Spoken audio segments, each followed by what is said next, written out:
stel dat het misgaat, dan moet dit wel zijn waar ze op kunnen bouwen.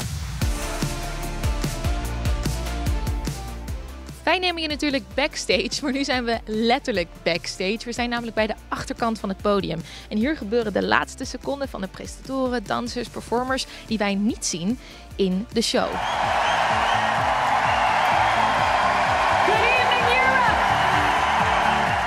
Eurovision gaat natuurlijk om de kandidaten, maar zeker ook om de hele live show eromheen. En hoe bedenk je nou zo'n show? En wie doet dat? Dat is Head of Show, Gerben.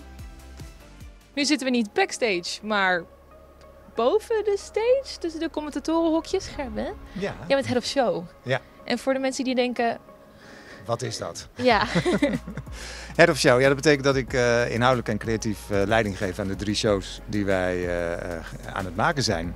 Dus vooral creatief leiding gegeven aan alle opening films, opening acts, de interval acts, maar ook ja, de hele running order, de filmpjes die we in de shows laten zien, het script voor de host.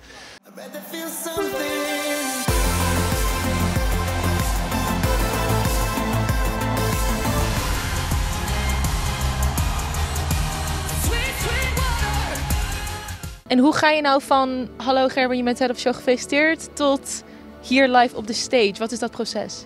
Ja, super spannend proces. En het heeft voor ons natuurlijk wat langer geduurd, omdat we nu al eigenlijk 2 jaar bezig zijn. Ja, ik vind het heerlijk om met alle disciplines aan het werk te zijn. Dat varieert van Diek die de styling doet, tot aan de regisseurs die onze films aan het maken zijn, tot aan Erik van Tijn die alle muziek En hoe selecteer je nou die mensen? Is dat ik weet dat jullie goed zijn, dus ik benader jullie? Of zijn er ook mensen die zichzelf hebben aangeboden? Nee, ik begin altijd met een plan, met een concept. En dan gaan we kijken wat past het beste bij het verhaal. Dus als je het hebt over het beste van Nederland laten zien, dan kom je al heel snel denk ik uit bij de artiesten die we op het podium hebben.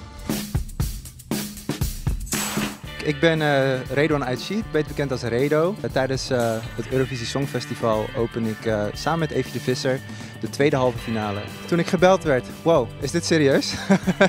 Ik kreeg een telefoontje van Gerben. Een hele mooie kans en platform en podium. En ja, sowieso dat in Nederland wordt georganiseerd is natuurlijk super sick. Dus ja, ik was flabbergasted en heel trots dat ik dat mag doen. Hoe vorm je zo'n act? Nou, er zit een heel creatief team achter ook. En wat wel heel tof was, ik werd alles overal in meegenomen, ik mocht meedenken. Dat was echt heel erg vet, want dan wordt het ook iets van jezelf. Ja, heel gaaf om met Evie dit samen te doen. Zij is een geweldige zangeres, heeft zo'n mooie stem. En die combinatie is ook heel erg mooi. Het wordt een hele betoverende performance ook. Ik kan eigenlijk niet wachten om het te laten zien. En ik ben heel benieuwd wat de wereld ervan gaat vinden. Zijn er momenten die jou hebben verrast? Dat je dacht van, oh, ik vind dit leuker dan ik had verwacht. Of, oh, dit doet meer met me dan ik van tevoren had gedacht. Of... Nee, nou, ik merk wel, had ik wel heel veel vertrouwen in. Dus het was niet echt een verrassing. Maar ik merk wel dat als je het hebt over de interval act voor de Grand Final Music Binds Us. Ja.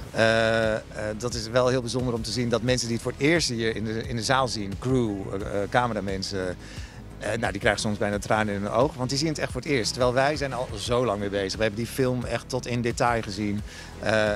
Dus, maar ik had ook kippenvel al hoor. Dus dan denk ik, ja, maar dit gaat werken. Dus het heeft me niet zozeer verrast, maar wel dat ik een supergoed gevoel kreeg. Denk, nou, als deze mensen het hier al hebben en als we dan straks tijdens de vibe van zo'n live show in de grote finale dat gaan doen. Ja, ik moet me echt heel erg vergissen. Maar ik denk echt dat dat dan wel de impact gaat krijgen die wij met z'n allen willen. Ik ben Eva, ik ben een showredacteur. Ik begeleid de artiesten die op het podium staan of een deel daarvan samen met mijn collega. En ik ben het contactpersoon hier op de vloer met de presentatoren.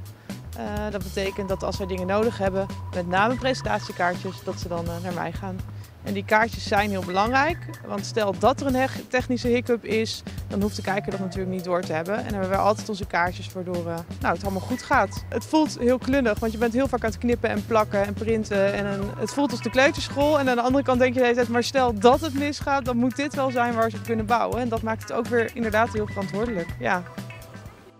Wanneer is het voor jou klaar? Wanneer denk je, oké, ik ga nu genieten of ik ga even het truitje laten ergens en het is... Ja, ik vind het echt heel moeilijk. Maar ik bedoel, ik maak al langer live shows en dan nooit zo'n groot als deze hoor. Dus laat dat duidelijk zijn.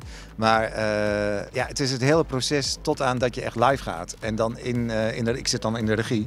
En dan is het zo gefocust op alles wat we aan het doen zijn. Qua timing, qua communicatie, voorbereid zijn op onverwachte momenten.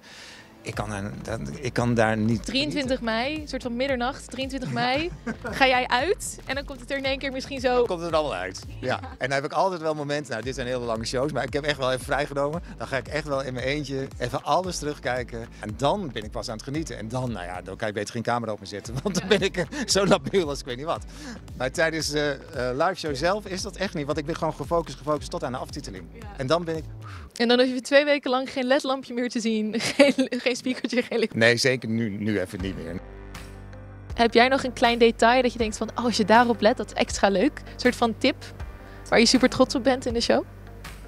Ja, nou, klein detail, maar daar kom ik toch weer bij Afrojack. Ik ga er ook niet te veel op zeggen, want als je voor het eerst ziet, moet je echt gewoon het ervaren. Maar ik zal vooral letten op hoe wij vanuit een film overgaan naar Ahoy Live. Daar moet je even op letten. Dankjewel. Heel veel succes. Ja, jij succes. En hier op dit gigantische podium gaat het dan gebeuren. De live shows van het Songfestival. Welke artiest wil jij nou een keer op het podium zien? Laat het ons weten in de comments. En abonneer je op ons kanaal om op de hoogte te blijven van alles wat betreft het Songfestival. Ik dacht, ik stel een overdreven vraag, maar dat is dus echt zo. Nee, absoluut.